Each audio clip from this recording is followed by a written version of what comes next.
Maneva na sema PENDREAM TV. PENDREAM TV de osia dem yopo. Tifo ne ahwefo yema obi biara kwa ba eba PENDREAM TV. Say na your first time or ha subscribe to channel and click the notification bell no so like ejumade na share ma afofron so ensa enkabi. Eye former minority leader Haruna Idrisu ena afenso no Okudzeto ablakwa shakes parliament again na mepesa obekame ho na yakotie ensema Haruna Idrisu ena afenso no Okudzeto ablakwa edituja answer na bekono subscribe to channel and click the notification bell no so like ejumade na share ma afofron so ensa enkabi yentie ensema Okudzeto ena afi Haruna Idrisu edituja. Now invite Honorable Member for Tamale South, the immediate past minority leader.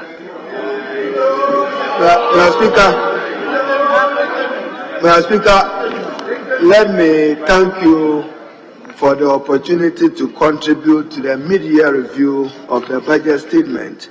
Mr. Speaker, I will endeavor to keep my remarks as short and brief as an old woman's dance. But Mr. Speaker, first of all, to draw attention and to make an application to you that going forward, I just heard Right Honorable Speaker Bagbin himself speak on it, that on this matter of mid-year review, we are not debating, and that we are commenting. And Mr. Speaker, to make an application to you that this House must take a serious view and probably change our position in the manner that we deal with matters bordering on the exercise of oversight, particularly financial oversight and budget oversight. If a mid-year review budget statement comes before this House, and members of Parliament who are representatives of the people are only allowed to comment, we are debasing the authority of elected representatives. And Mr. Speaker, I'm referring to a comment by Lloyd George when he said that the House is the sounding board of the nation. It both speaks for and speaks for the people. And therefore, Parliament remains a forum for debate. Therefore, when we take a matter, and I'm referring you even to Article 1798, mid-year review of budget statement, whether supported by supplementary estimates or not, is a constitutional obligation that elected representatives must be given their abide substantially on that matter. But Mr. Speaker, now to the substance. I'll limit that honorable former leader commenting and debating. Me is just semantics. They are already say. Okay, Mr. Speaker. What honorable Ahinkra just did. How will you describe it? For Mr. Speaker, thank you. You can use the operative word, but so Mr. Speaker, to the new patriotic party government headed by Nana Addo Dankwa Akufo-Addo, this mid-year review budget was more of a soundtrack to please the IMF and to play to the IMF and to satisfy the IMF than to satisfy the suffering Ghanaian people, than to relieve the business and private sector of Ghana, whose businesses have collapsed because of their bad management of the Nana Akufo-Addo government. Mr. Speaker, I'll take you through memory lane. In paragraph 2 of page 12 of the 2019 budget statement, this is what the Minister for Finance said, and I quote, "We are now on course to exit the IMF program. By the end of this year, it has been a collective effort by all of us, government, for exercising the kind of macroeconomic competence and discipline that was evidently lacking in the past. So it's now evidently present that you are competent, you are incompetent, and you are indisciplined, and you call yourself better managers of the economy. Why are you back to the IMF? If in 2019 you said exiting the IMF was the best thing to happen to this country, then it means that you have demonstrated mismanagement of the Ghanaian economy. Mr. Speaker, our colleagues opposite forget that even in 2016, your pledge to the Ghanaian people was from taxation to production. Now you come here, as we were reminded by the Honorable Okudzeto, and then the minister is boldly telling us that no new taxes, but no revision of taxes. The essence of a mid-year review budget is to listen to the stakeholders, and the stakeholders are saying that we expected revision of taxes, and that government will do away with a number of taxes, particularly the COVID tax. COVID has since stopped in 2020. Why are you still taxing Ghanaians? Because, Mr. Speaker, every tax operates as a cost to business, and that affects their profitability, and that affects how they create jobs. Mr. Speaker, let me focus only primarily on debt. This government, in 2017 January, President Akufo-Addo stood here and said colossal John Dramani Mahama NDC debt of 120 billion. Today, I'm looking for a better English word, better than colossal. The debt is 575 billion, not 120. What have you used the money for? What have you used the money for? And still, you expect that we should not say that you have recklessly mismanaged the economy. Mr. Speaker, I'm narrowing myself to public debt, as I have said. And when the minister said that we have turned the corner towards a ditch, we have had domestic debt exchange. And Mr. Speaker, I say on authority, Ghana has not concluded its negotiation with external creditors on our debt, which is around 31 billion US dollars. Mr. Speaker, we owe China 1.9 billion.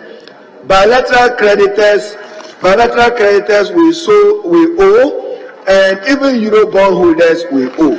Mr. Speaker, there is no indication here that there is finality to it. Even the common framework. And Mr. Speaker, for bilateral creditors, government of Ghana owes 5.6 billion. China 1.9 billion US dollars, and then commercial creditors 6 billion, including those of Euro bond. The domestic debt, even though they are saying is around 28 billion dollars, I have 31 billion US dollars. So, Mr. Speaker, if you have not concluded your external debt restructuring, how do you say you have turned the corner? It simply means that it's premature and over-ambitious to think. The minister thinks that end of September, Ghana will be out of the woods. Even the first quarter of next year will still be problematic for us. Mr. Speaker, it took Zambia 1 year after it applied for the common framework to get some acceptability of debt forgiveness of up to 6 billion from the Paris Club and China. So when the minister Kenufo-Addo says that he has turned the corner, then, Mr. Speaker, I conclude just on the following. All foreign loan projects have come to a standstill. Contractors have abandoned sites and have stopped work. That has contributed further to the increasing unemployment in our country. Are we asking ourselves as a parliament, what will be the cost of completing those projects? And Mr. Speaker, I refer to the budget statement where government itself talks about the Sino Hydro project and states in the project that, and I refer to page 80, Mr. Speaker, when you see Sunyani Inner City Roads, 81%, Roundabout Interchange Project, Takoradi, 80%. What explains the fact that this 20% has not been completed? Because the contractor has abandoned site. There are some of the contractors that government owe. The Financial Times in December reported that Ghana has decided that it will no longer service its external debt. So, Mr. Speaker, all the contractors who have abandoned site, who were working on foreign-funded projects, are vacating the sites. What will be the cost to our country must be of concern finally to us. Then, Mr. Speaker, unemployment is still unacceptably high. Unemployment is still unacceptably high. Youth employment is still a problem in our country.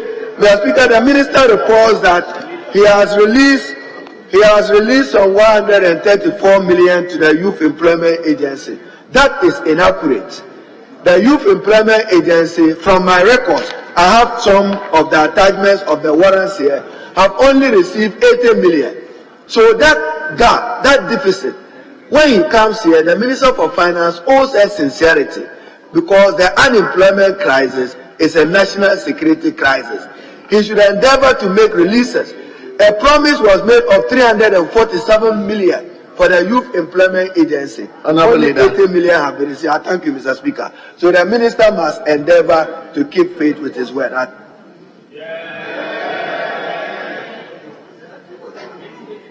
What? To draw your attention to the fact that Honorable Haruna Idrusu started at 2:40. It's only 2:49, so he still has 1 more minute left. The Speaker, as soon as whose time are you using? The time on the Speaker, so that's what I'm. You were saying he started at 2:40. I took note From you, but I didn't see it that way. And he himself have already indicated that he was ending anyway. So let Honorable Samuel Ablakwa.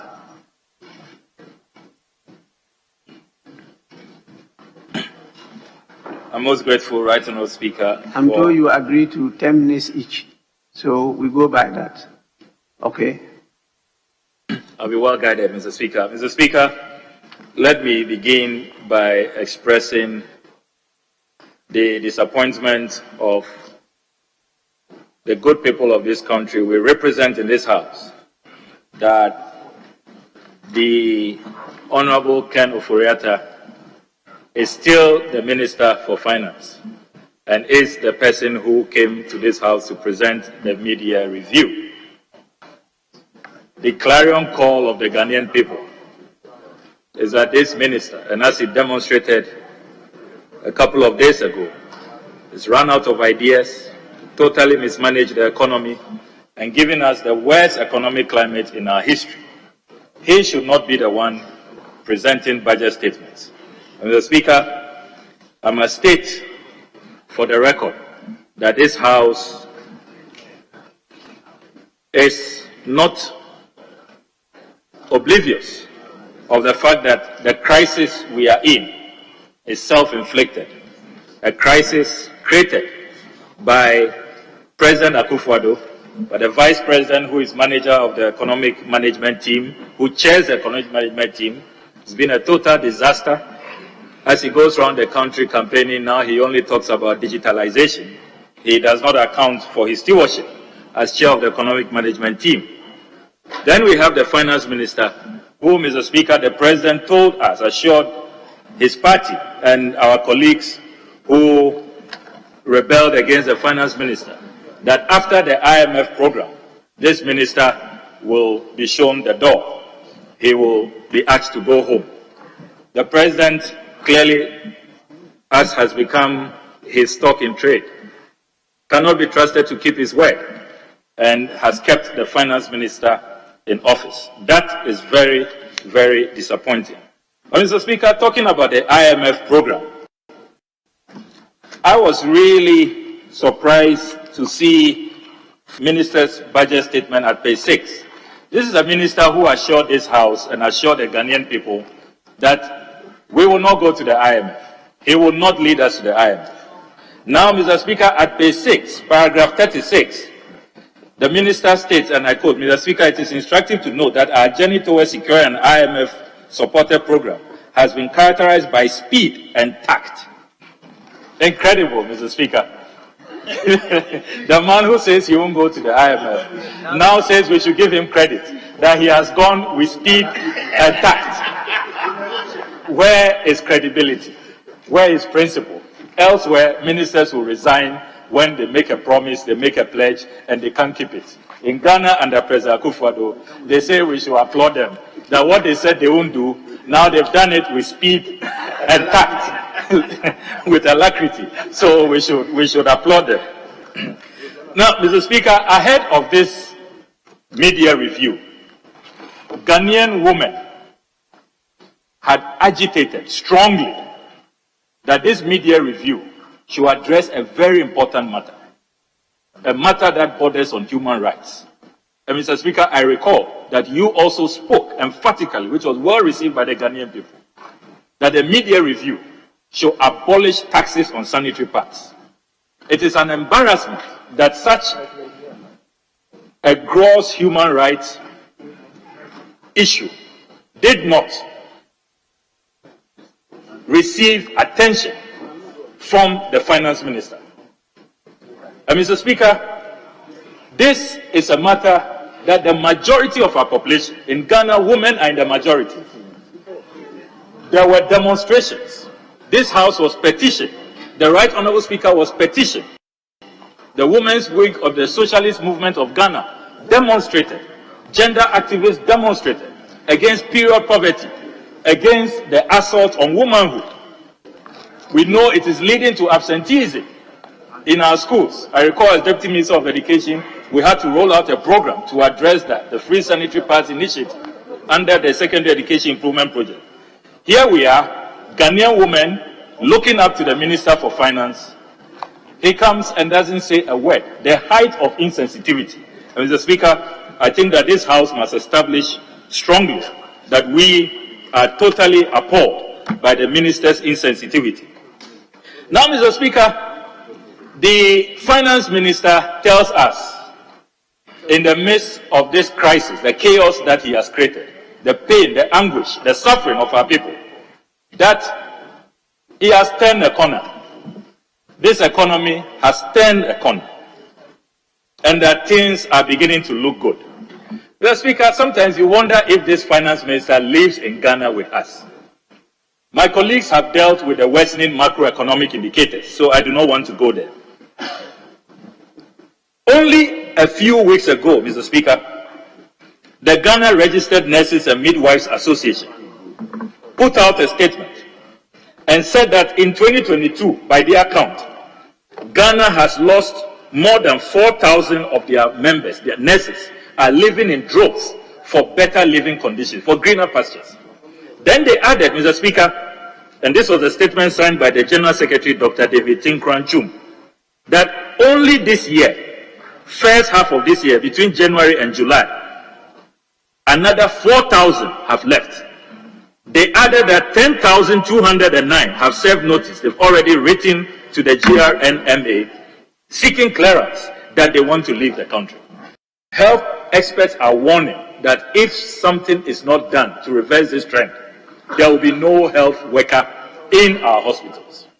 So when the Finance Minister says that they have turned a corner, which corner, Mr. Speaker?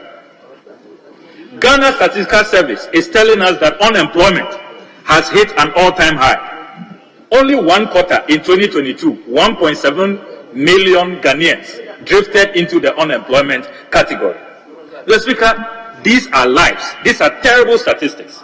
As we speak, Mr. Speaker, road contractors are owed in excess of 15 billion Ghana cedis. They've not been paid. NAPCO workers who were laid off several months now, they have not been paid. Exempted bondholders, the Finance Minister can't keep his pledge to them, including pensioner bondholders.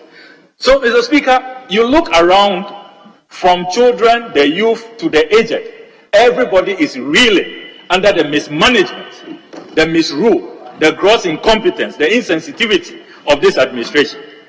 And yet this Finance Minister comes here and tells us that he's turned a corner. Mr. Speaker, he reminds me of the Ghanaian musician a few years ago who sang that interesting song, One Corner. Mr. Speaker, after that song, there were lots of deaths. People were dancing with the song and the dance moves. People just go wild and go crazy.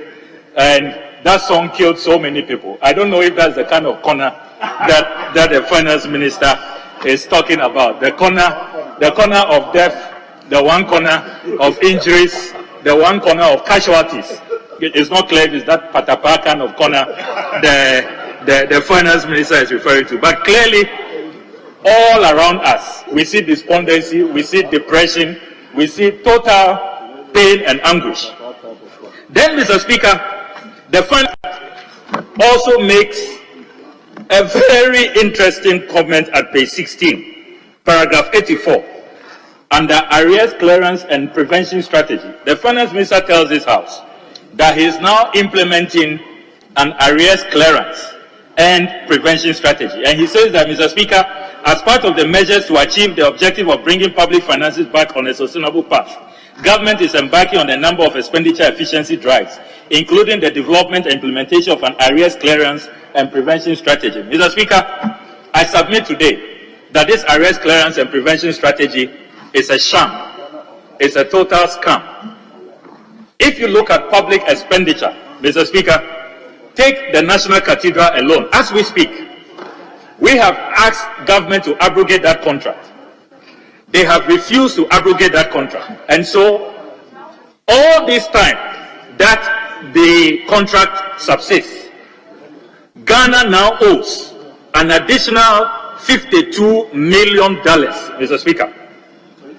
And that includes $29 million of certified outstanding certificates, $13 million in interest payments, and the suspension claims, $10 million. In total, $52 million. And you tell us that you are implementing an arrears prevention strategy. Mr. Speaker, only a few days ago, I put out another scandal, Mr. Speaker, a scheme to rape 187, rape the Ghanaian treasury of 187 million Ghana cedis, with the Attorney General providing a lopsided AG's opinion without the input of GRA and the Ministry of Finance. 187.3 billion.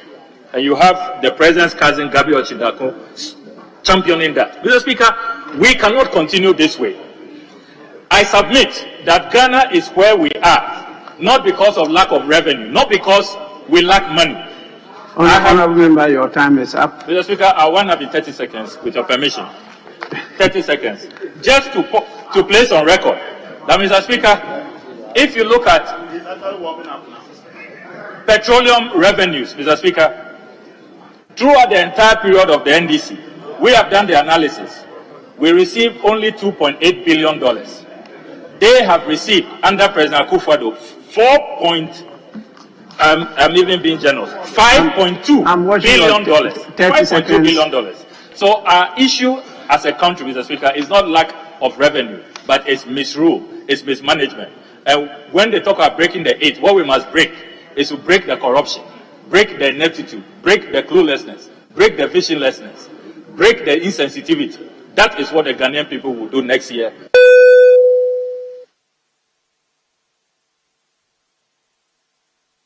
Members, Honourable Member, I will give you the time, but for the issue of sanitary pass, I'm very, very, very passionate about it. Government should have a rethink about it, because the taxes is not only on the imported ones, even the local produced one are taxed. And so they met me 2 days ago, the captains of industry in Ghana, and we went through the details. So when we talk about the taxing, it's not only on the imports, but even what we produce locally.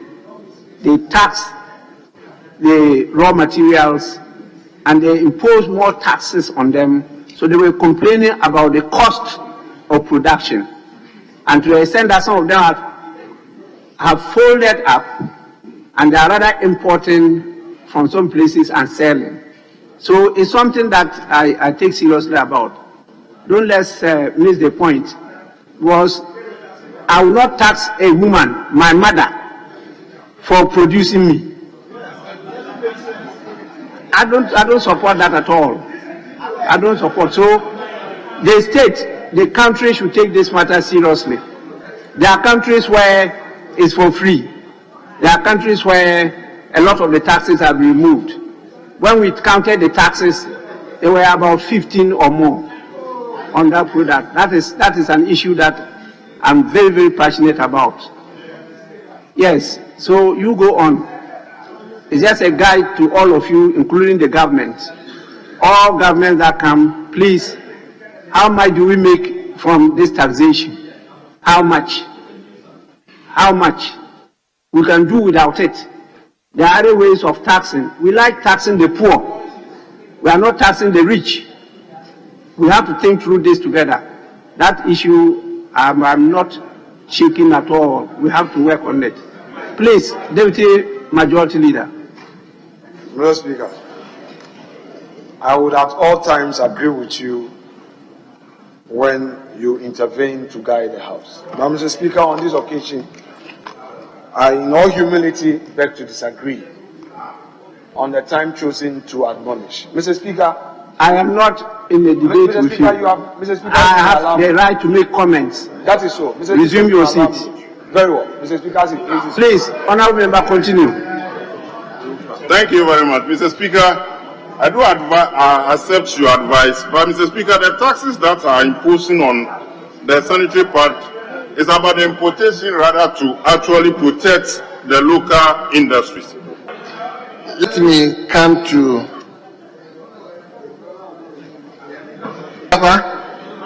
I would plead with you that I was coming to comment on the review, but I was hoping that somebody, the minister, and then 2 or 3 deputies, 3 deputies, and then 1 minister of state should be here, Mr. Speaker. I would recommend that you suspend sitting for 1 hour. Let the government side go and look for at least one of them to be here before, because Mr. Speaker, leadership is even concluding today. So I would recommend that we suspend for 1 hour. They go and look for one of the deputy ministers or ministers before we continue, Mr. Speaker. I firmly believe that we can go ahead. Yesterday, we were doing it. The deputy minister is here. So we can go ahead, Mr. Speaker. I thank you, Mr. Speaker. Tommy, now you can speak.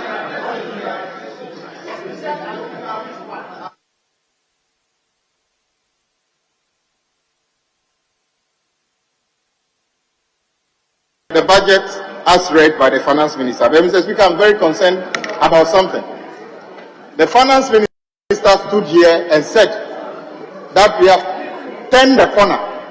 Mr. Speaker, if the finance has got a driving license, I will recommend that driving license is withdrawn immediately, because we don't have corners on roads, we have curves.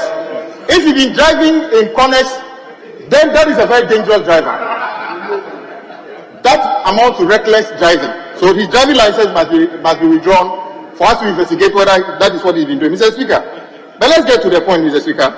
I just heard some of my colleagues make a few comments about this budget. Mr. Speaker, if you read the 2023 budget itself, the government said they were actually deploying 7-point agenda to underpin the 2023 budget. The review done by the finance minister totally ignored these 7 points. He never even mentioned anything about it. And Mr. Speaker, I will focus simply on the road sector. Mr. Speaker, as we speak, each and everyone's community is replete with extremely bad roads. Mr. Speaker, you may be aware, and I know even in Kumasi, there are bad roads. As we speak, Mr. Speaker, there are cocoa road contractors at the Speaker's office following up on their petition of their certificate not being paid. This government owes road contractors about 15 billion Ghana cedis. That is an example of collapsing businesses. That is lack of jobs, because these contractors, Mr. Speaker, 70% of the contractors are not on site. Mr. Speaker, I just read in the document the finance minister saying that some projects are not on site. Mr. Speaker, ask one of the clerks to go to Obechebi Lante today and find out if the contractor is on site. The contractor has packed out. So which project is going on? If you go to Tamatu, Akosombo Road, the contractor is not there.